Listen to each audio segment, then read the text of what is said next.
perfect timing. Imagine the perfect timing in your life. The house closes in perfect time. Oh, I missed that flight, but I didn't need to be there because if I would have got there early, X would have happened. This challenge happened in my life, although now that I look at it, it was absolutely perfect timing because of all the other circumstances that could have gone. The only way to be able to see things like that and to be able to call it perfect timing is most of the time because we're talking about hindsight. We're talking about looking back on something and saying, oh man, I missed my flight, but if I wouldn't have missed my flight, I wouldn't have met the friend in the airport. Oh, I didn't close on the house. This happened to us a couple of years ago. We had a house that we put an offer in on. And we missed it at the time. But then I started to look at the circumstances afterwards, and I was like, oh my gosh, that was such a blessing. I remember we were going to buy a building in Chicago right across the street from our salon, and it was going to quadruple the size of the place, and it was going to be about the same price. And I had made the deal, and everything was perfect. And then the deal didn't go through, and my wife was crying, sobbing in our bathroom, sitting on the floor. And it caused some challenges between her and I. And as we sat there, it was devastating. But then later on, I looked at it, and then the pandemic hit. And when the pandemic hit, everything dropped, and that neighborhood, had some challenges. And had we bought the building at that time, we would have been in a huge financial trick. It was perfect timing, but perfect timing is always perfect when we look at it from hindsight. And most of the time, I thought of it and I was like, oh, wow, well, if I had foresight, then I could see these things coming. But how many of you have ever had a pro forma in your business or had a thought process exactly how it was going to go and that it didn't turn out that well? Almost every single one of us in every single plan. There's the plan and then there's actually what happens. And so it's not the foresight that we could look to, it's the hindsight that we wish that we could have. But how can we actually see with hindsight if we haven't experienced it?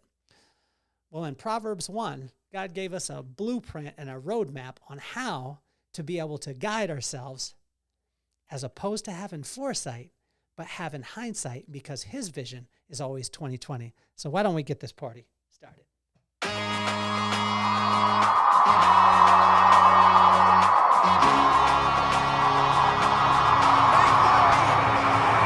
Nothing more on my mind. I got two shines, so every day I grind. Work in the morning, work in the evening. We's achieving, cause we believing. It's for certain, we put the work in. We ain't stopped just because it's hurting. Right before your eyes, so it's coming to no surprise. The takeover is televised. Over and over and over again. Make no mistake, we continue to win. Defeat never known, cause I will not lose. They wanna mimic my moves, but can't walk in my shoes.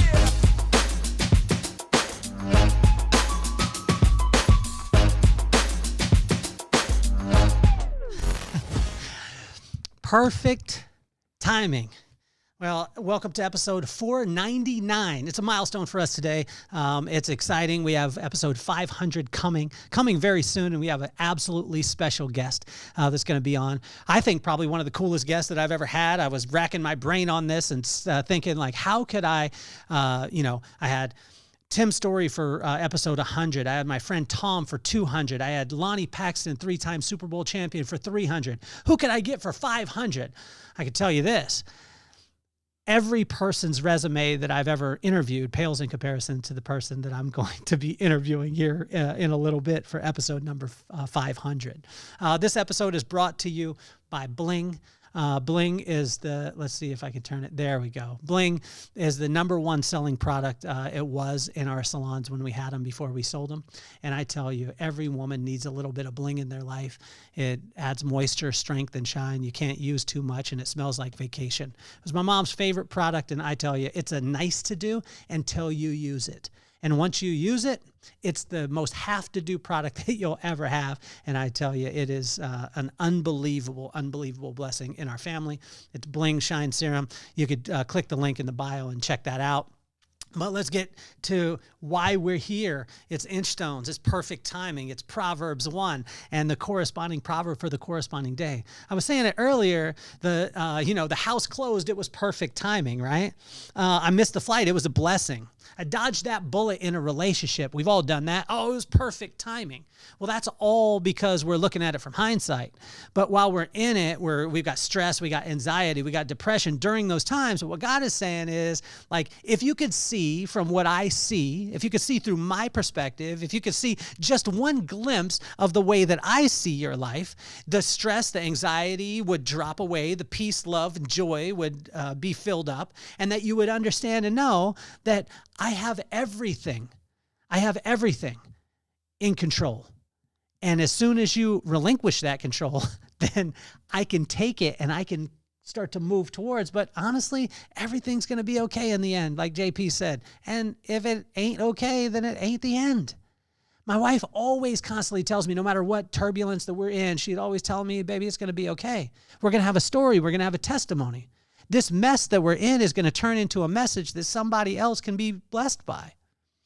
And so in Proverbs 1, it was a reminder of where to focus, especially when we're in the, in the midst of circumstance. If we're in the fire, right? If we're in the eye of the storm, or we're simply in a place that is so uncomfortable to us that we start to say, oh my gosh, what is going to happen? And I could tell you this, as a little kid growing up in Lompoc, California, in a 1-bedroom apartment with 5 people, there was times where I was sleeping on the 2 double mattresses that we had that were pushed together with no box springs, just on the floor. And I was sleeping in the middle because I was the baby and I had 2 big brothers, where I was thinking, like, how, God, are you going to turn this into something? I remember leaving Memphis, Tennessee, in 1997 and taking a job that, was less than minimum wage. It was $5 an hour and I was on salary. So it was $200 a week. When I was making $1,400 a week in Memphis, Tennessee, and going to San Diego and having to get my own apartment and all these things. And I'm thinking, God, how is this going to be this huge story? But then as it unfolded, it became a part of it. And see, he knew, he understood every single little step. And so in Proverbs 1, it helped us to be, it helps us to be able to reset on the first of the month, the corresponding proverb for the corresponding day. Just helped us to be able to reset and say, like, where does our focus need to be? In verse 1 through 5, he talked about who this is for, because for me, I questioned this a lot. Like, okay, this wisdom thing, okay, this relationship with God thing, who's it for? And he answered it: the simple, the young, the wise, and the discerning. So he pretty much hit everybody. The simple, the people who don't take any thought of having a relationship with me. The young, the person who doesn't have much experience. The wise, the person with experience. And the discerning, the person who's taken wisdom and then added action to it and has discernment. All those people will be able to benefit. So basically what he was saying is, who's this for? It's for everyone. It's for every single person, no matter where you're at. If you're, coming out of a challenge, if you're going into a challenge, or you're right in the midst of a challenge, it's for you. If you have breath in your lungs, it's for you. If you're a human being, it's for you. If you have brown eyes, blue eyes, green eyes, white eyes, red, whatever it is, it's for you. And so the next question that I asked is, like, what is the benefits here? Like, what are the benefits for this wisdom and for me focusing on you when I can focus on all these other circumstances that I can have? Because I got life that's hitting me. I got challenges that are happening. I got my business, the business being robbed, or I got a relationship exploding, or I have challenges with my kids, or whatever it is. Like, why? What is the benefits of just focusing on you, God? And in verse 2 through 6, he said, wisdom, instruction, understanding, insight, prudence, doing what is right and just, knowledge, discretion, and discernment. Those are the benefits. Now imagine if you could take wisdom, instruction, understanding, insight, prudence, doing what is right and just, having knowledge, discretion, and discernment in your business. Imagine if you could have it in your relationship. Imagine if you could have it in your family. Imagine how much value that would add. So when I asked the question, what are the benefits? It was incredible because he helped me to understand what those benefits were. And that honestly, like if you look at those things, there's not much else that you would need. So then my question was, how can I go get this? How can I go get this? In verse number 7, he showed how I can go get it. And it's just simply to focus on him and to listen to him, spend time. My buddy called me the other day and asked me a scenario. And I was saying, like, you know, what my pop said to me, which was so frustrating at the time, but now I actually say it. So I became what frustrated me at times, which was, I don't know, but I know someone who does. And when I'd ask my pop a question or my mom a question, they would help me to understand that they didn't have the question. They didn't have the answer. They knew someone who did, and they would direct my eyes towards the Lord, because they knew, I believe in their heart, that there was going to be a lot of life that I lived without them. So I wouldn't be able to go to them for every single answer, but I would definitely be able to go to him. So in verse 8 and 9, I asked, like, okay, that's how I go get it. Like, here's the benefits of it. Who's it for? It's for everyone. What are the benefits? You told me. How can I go get this? You showed me. Just listened to you. So what do I need to do? Like, this is the practical part. Where does the rubber hit the road? Because when we hear philosophy and, sometimes people feel it's fluffy stuff. I'm not talking about philosophy. What I'm talking about is wisdom. And I'm talking about the application of wisdom. And how can I actually apply this in my life, in my business? Okay, this sounds great, God. Spend time with you, listen to you, pray about stuff. This is what I heard all the time as a kid. But then I'd be like, yeah, but I live in, I go to Vandenberg Middle School. I have challenges. I have people, bullying me because of the way that I dress, or making fun of my head or my haircut or whatever it is. What do I do in that? How do I apply this relationship with God? And so in verse 8 and 9, he answered, listen, protect, and apply wisdom. He said, read them, write them, and speak them. So watch this. If I listen to wisdom, where do I get wisdom? From the fear of God, and the fear of God means that I actually spend time with him. So if I listen to God and I protect what he says in my heart, because people are going to come in and try and say, oh, no, that's not what God said, or that's not, no. A personal relationship with him. And then I apply that every single day. And I take these principles and I add action to them. What starts to happen in my life is like, oh, wow, this thing worked out. My brother used to say that I had a golden horseshoe. I had a golden horseshoe, and he used to say, you got a golden horseshoe up your butt. Things kind of work out for you. Well, it's amazing, because when God is on your side, things begin to work out. Now, it's not to say that things were perfect. No, I had my friend Johnny reach out to me, and he sent me an article about this young lady who opened a salon. She's 37 years old, and it produced $1.1 million a year, and she didn't have even a bachelor's degree. And Johnny said, it reminds me of you, and we did that. We did that, but the reason why I was able to do that is because I had a friend like Johnny that would drive me to beauty school when I was 18 years old, because I didn't have a car. And it was 25 miles away, and I didn't have any way to be able to get there. So I leaned on my friends, and because of those things, the golden horseshoe concept worked out. It was because I leaned on my friends. I had people who supported me. I had all these people who lifted me up. And then I went in and I actually just did the work. And then, oh, wow, I got lucky. So watch this. If we listen, we protect, and we apply wisdom. If we read them, so read his word, write it down. Write down what you took from it, what hit your heart, and then speak them to other people. Said, fill your heart, and it will constantly be on your mind. If you fill your heart with wisdom, wisdom will constantly be on your mind. And then your hands will follow. Fill your heart up, your mind will become full, and then your hands will start to do the work of the wisdom that's in your heart. Well, once I got through that, I said, like, okay, what should I watch out for? What should I watch out? Once I get this thing and I start doing it, and what should I watch out for? In verse 10 through 19, it told me what I should watch out for. Number 1, the silly, the greedy, the dishonest, the hustlers. It's not a challenge with hustling. There's a challenge with hustlers. There's a difference. A hustler is just trying to get anything that they can just because they want to take. The ability to hustle means that you have a focus and that you're willing to do the things that other people aren't willing to do. So watch this. What should I watch out for? The silly, the greedy, the dishonest, the hustlers, the get-rich-quickers. And then God said this. He said, don't even set foot on the path. The reward cannot compare to the risk. So just focus on me. God is not shiny. He doesn't have the newest and hottest, but what he does have is he has a principle-based truth that no matter where the circumstances happen in life, he will always be stable and he'll always be there, right there with you. Okay, so once I get that and I know what I should watch out for, where and how will I hear the call? Because I want to prepare myself for this, but where and how will I hear this call? And it said in verse 20 through 27, everywhere and loud. Don't be that guy. Everywhere and loud. Where will I hear the call? Everywhere and loud. It listed it out everywhere. It was shouting in the streets at the highest points of the city. Everywhere and loud if you listen.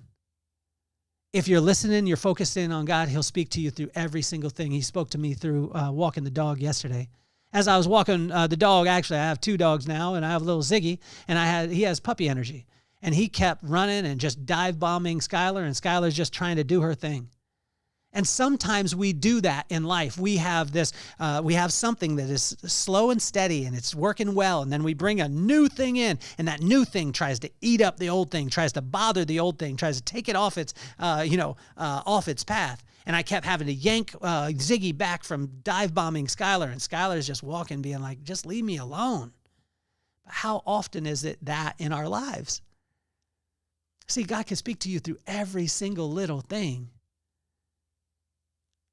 And he speaks everywhere and loud. So don't be that guy. Don't be that guy that says, oh, I didn't hear. Oh, I couldn't see. Well, you couldn't see because you weren't looking for it. When you go looking for him, you'll see him all the time. So in verse 28, I asked, what happens if you are that guy? So what happens if all this stuff, I hear it all, and then I say, you know what? I just don't want to apply it. In verse 28, it just said, you already know. So don't be. What happens if you are that guy? And we all know that guy. Well, you already know what'll happen. So don't be that guy. And then here's where we finish. And I had to ask, well, if that's the case, and I am that guy, and I go through and I choose not to, are you ever a lost cause, God? Am I ever a lost cause? Am I ever in a place where, you just wrote me off? And what God said is emphatically no in verse 33. When you start listening, things will turn around. It's just that simple. See, God is not judging you. He's not standing over the top of you. He's not writing down all of your wrongs. All he's saying is when you're ready, I'm here. When you're ready to listen, I will start to minimize all of the challenges that you have brought upon yourself. Our relationship with God is simply him trying to help us see through his eyes, because he knows if we could just catch a glimpse, you will be filled with peace, love, joy, contentment, and hindsight, 20/20 vision before you ever start your journey. You see, seeing through hindsight would make us jump to a completely other level, but the only way that we could do that is if we could see through his eyes, even if it was just a glimpse. So today, if you're in the eye of the storm, start listening to him. Ask him. He'll show up. He doesn't care what you did. He doesn't care if the eye of the storm was caused by you. He just wants you to focus in on him, and he'll help you to see through his vision. And his vision is as clear as that 20/20 vision that we get from hindsight. And his timing will always be perfect. My name is Kelly Cardenas. This has been another episode of Inchstones. This is episode 499. Stick with us because 500 is coming.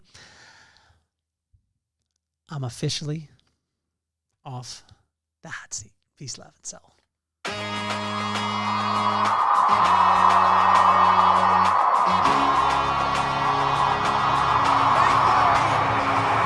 Nothing more on my mind. I got 2 shines, so every day I grind. Work in the morning, work in the evening.